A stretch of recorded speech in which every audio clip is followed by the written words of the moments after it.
Okay guys, so we got home from work late again.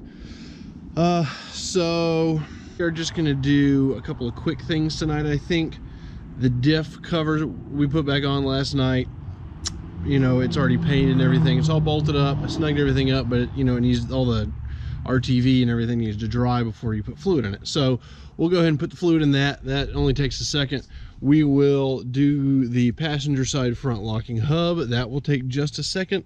And if we have any extra time, we will try to toss the oil crossover tube in, because that shouldn't be that hard. So that will only leave for this batch of work.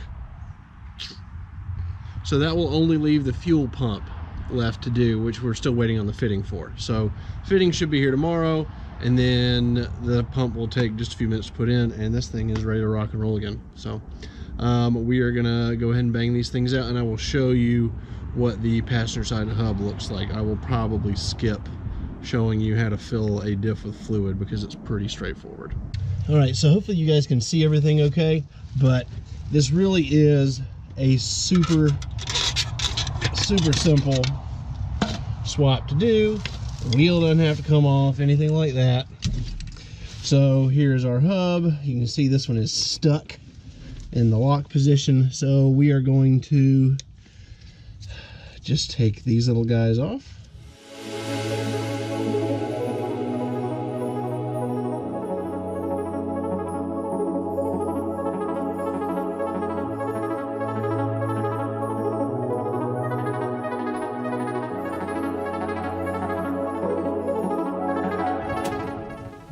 Alright, so I'm not sure why this thing was locking up.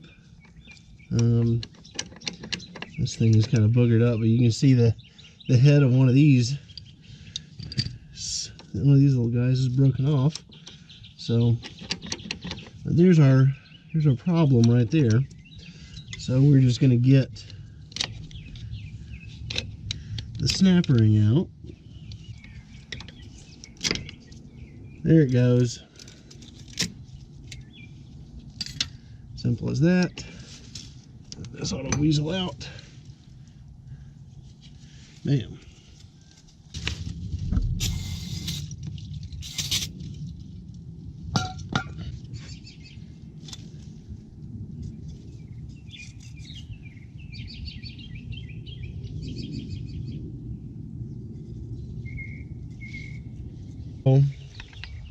Here's the new worn hub. Just to compare, this has a very nice thick spring on the back. That is how it engages, whereas these old crummy mile markers just have this little flimsy, I don't know, like flat, I don't even know what to call that, but you can see it there as compared to the nice, hopefully you can see down in there, that's like an actual spring. So anyways, much nicer product with the worn, but the way this goes in here is like so. It's just going to slide in there, and then we put the snap ring in there, and then an O-ring on the back of this, and that's that.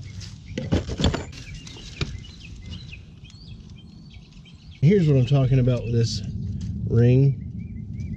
Since this is just this little metal circle, almost like a spring, but this end piece right here, we are going to want to bend it up just a little bit because that doesn't get in the way of anything. So just like that, and it will make it easier to grab if we ever have to take this apart again. And then you just start tucking it in there.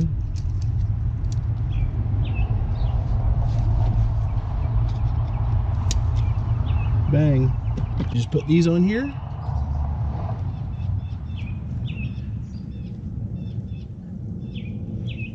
And we're done.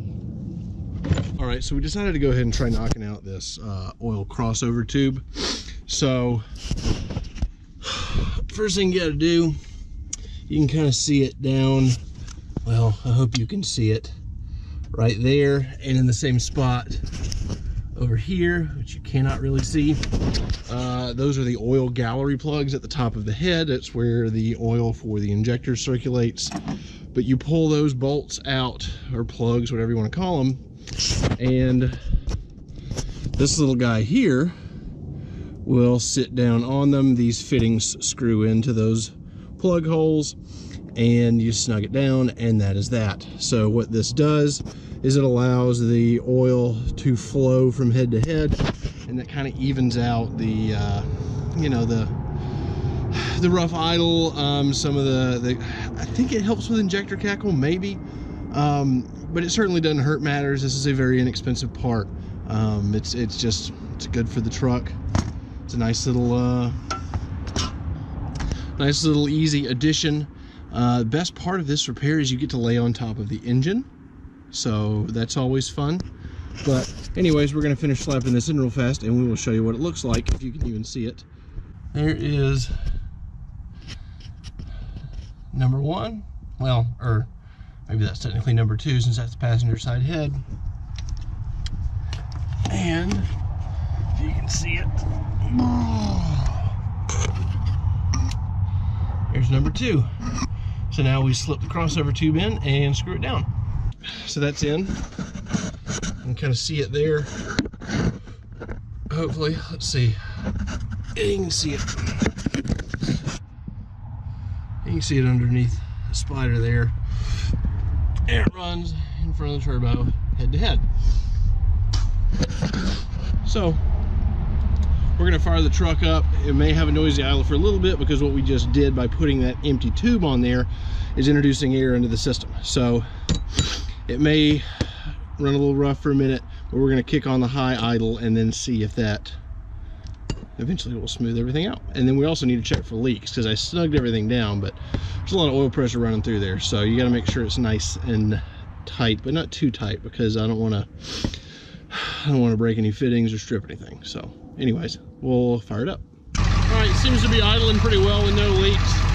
You know, it still sounds about the same, but the directions on the package say to drive it for about 25 miles and it should start calming down. So maybe in a little while, after we do some driving with it, we'll hear an audible difference. But even if there's not a difference in sound, we'll know that the engine is being kept a little healthier, because the pressure differences between the heads are not so great. So either way, it's a win, and some little cheap insurance for the longevity of the motor. But I think that we are about done for the night. We're gonna finish tossing the diff fluid in, and that's probably gonna be about it.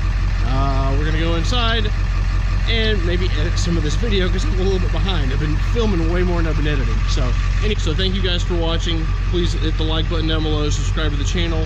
We've still got a couple more things to do to this girl, and we're gonna be calling it a day with her, because next weekend we have a trip. So anyways, stay tuned, and I'll catch you next time.